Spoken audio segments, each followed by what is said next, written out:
Hello à toi, merci d'avoir demandé cette vidéo et peut-être aussi bravo à toi car j'imagine que du coup tu veux commencer une perte de poids.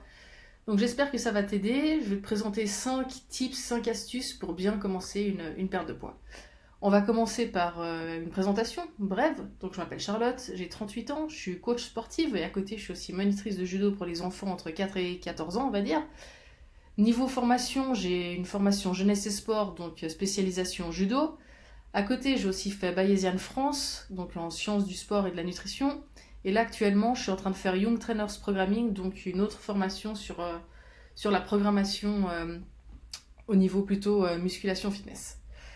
Euh, à côté, je fais du judo, du jiu-jitsu brésilien, je suis ceinture noire de judo, je suis ceinture marron de jiu-jitsu, je fais pas mal de vélo et de course à pied aussi, et puis je suis, on va dire, sport enthousiaste. J'aime pratiquer tous les sports et l'activité sportive de manière générale.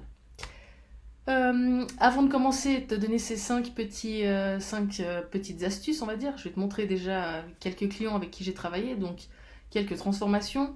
Donc j'ai vraiment tout type de clients, autant des clients, on va dire, de la vie de tous les jours, qui ne sont pas forcément sportifs, mais qui avaient juste comme pour but peut-être de se mettre un peu au sport ou juste de s'activer un peu plus et de faire une perte de poids. Donc on peut voir sur la première photo ici que ça a plutôt assez bien fonctionné, en tout cas que le début est là. Ici, pour cette deuxième transformation, c'est quelqu'un de plus sportif qui avait besoin plutôt de garder sa masse musculaire, de sécher un peu, voire un peu de prendre du muscle. Là, on a pu voir qu'il a séché un peu. Et à droite, c'est ma transformation. Donc, une fois que j'avais arrêté le judo, j'ai pris pas mal de poids. Et, euh, et il fallait que je me remette en forme. Et du coup, bah voilà, l'avant-après, il y a à peu près 10 kilos qui séparent ces deux photos. Et entre-temps, enfin, voilà, j'ai fait tout un processus. Mais voilà, ça c'est diverses transformations avec lesquelles j'ai travaillé. On va commencer avec le premier tips, la première astuce, donc, qui est quelque chose, on va dire, c'est de toute façon des astuces assez simples, mais réduire les produits ultra transformés, donc évidemment privilégier, mais ça c'est tout des choses normalement qu'on sait plus ou moins, donc remplacer les snacks industriels par des alternatives plus simples, des fruits, des noix, des yaourts nature, ça peut être des skyrs, ça peut être du fromage blanc, 0% ou pas suivant votre objectif. Mais sachez encore une fois que les produits transformés se brûlent moins vite que les aliments bruts, que les aliments non transformés. Donc votre corps va brûler plus vite quelque chose de propre que quelque chose de sale. Plus ou moins pour la faire simple. Donc et après, ça ne veut pas dire que de manger des choses communément appelées des choses saines et ennuyeuses, vous pouvez en faire des choses un peu fun à manger. Donc on peut évidemment faire des pancakes, ça peut être des pancakes avec des aliments totalement normaux, on peut faire des oatmeal, on peut commencer à faire des bowls, il y a vraiment pas mal de choses à faire. Et ça, vous trouverez pas mal de recettes, je peux aussi vous en donner quelques-unes. Donc n'hésitez pas à me demander si vous avez besoin de quelque chose ou comment. Le 2, ce qui peut être très intéressant aussi, si vous avez souvent des fringales ou que vous préparez jamais à manger et que du coup vous allez faire vos courses et puis vous achetez avec compulsion votre nourriture, de préparer les repas à l'avance. Par exemple, je sais pas, le dimanche préparer pour toute la semaine ou le soir faire pour le soir et pour le demain midi. Moi, c'est comme ça que je fonctionne. En tout cas, je me fais à manger pour le soir et je me prépare toujours un tube pour le lendemain à midi. Et ça m'évite, en tout cas, à midi quand j'ai faim, de foncer au premier supermarché et puis d'aller acheter plein de choses qui ne seront pas forcément les meilleurs choix alimentaires. Alors que si vous cuisinez à la maison, encore une fois, ce sera beaucoup plus propre et beaucoup plus intéressant. Donc ça, c'est ce que je peux vous conseiller. Et en plus, c'est plus économique que d'aller dépenser des sous comme ça à gauche à droite sans raison particulière. Il faut, la raison numéro 3, donc, diabolisez pas les plaisirs. Il faut pas être dans la frustration. Plus vous allez être dans la frustration, plus ça va être quelque chose que vous n'allez pas pouvoir tenir à long terme. Donc il faut manger, enfin il faut, c'est pas qu'il faut manger du chocolat, des pâtes, des desserts, etc. Mais en tout cas, il faut que ça fasse partie de votre plan d'en avoir et de vous permettre d'en consommer. Après, évidemment, on peut mettre ensemble des stratégies pour que vous puissiez en consommer de façon totalement, on va dire, raisonnable.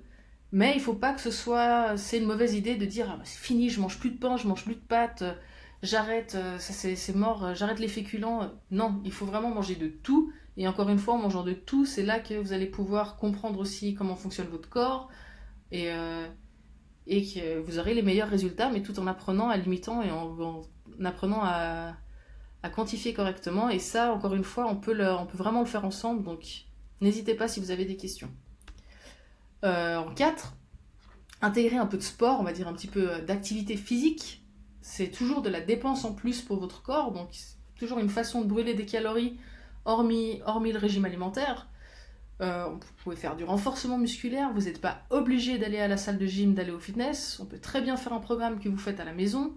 Ça, je peux aussi vous en préparer un. J'ai plusieurs clientes qui ne vont pas du tout au fitness et qui font que des programmes à la maison au poids de corps et ça fonctionne très bien. L'autre astuce, c'est de marcher. Si tout d'un coup vous avez l'habitude d'aller en tram au travail ou en bus, descendez quelques arrêts avant pour finir le trajet à pied, aller faire vos courses à pied, peut-être à midi aller marcher un quart d'heure.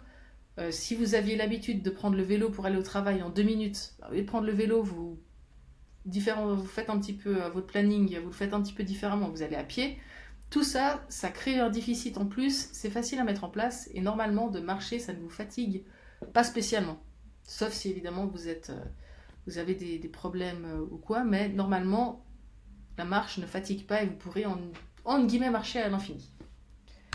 Et enfin en 5, il faut trouver une routine qui vous fait plaisir, qui vous fasse plaisir. Donc le sport et l'alimentation, ça ne doit pas être une punition, encore une fois. Il y en a beaucoup pour qui, non mais les régimes c'est toujours des restrictifs, j'arrive pas, le sport c'est horrible. On peut trouver, il y a forcément quelque chose qui vous plaît. Peut-être tout d'un coup vous savez de vous déplacer à vélo, tout d'un coup vous savez de marcher, tout d'un coup vous savez de faire du sport à la maison parce que vous ne voulez pas aller à la salle. Vous aimez le tennis, vous aimez la danse est une dépense aussi. Il y a vraiment, pour chacun, ça peut être très individualisé, chacun a sa routine, chacun a son programme. Mais plus vous allez adhérer à votre programme, plus ça va être facile, plus vous allez avoir de la réussite, plus vous allez arriver à vos objectifs. Donc encore une fois, c'est un peu ce qui est écrit, tu tiendras plus longtemps si tu prends du plaisir à bouger et à manger sain. Si on fait des choses qu'on aime, des choses qui nous passionnent et tout ça, c'est jamais une contrainte et ça vous fera que du plaisir. Et encore une fois, en tout cas, si on travaille ensemble, le but c'est que votre programme soit 100% personnalisé pour vous, vous adhériez le mieux possible à tout ça, et que justement vous puissiez tenir à long terme et qu'à la fin vous soyez totalement autonome et que vous n'ayez plus besoin de moi et puis que vous compreniez comment votre corps fonctionne, etc. etc. Donc voilà, maintenant c'est à toi de jouer, tu as un peu les premières clés en main. Si tu veux plus d'informations, tu peux venir sur Instagram me parler en DM, je serais vraiment très ravie d'échanger avec toi. On peut fixer aussi une consultation en visio, c'est totalement gratuit, ça dure entre 30 et 45 minutes.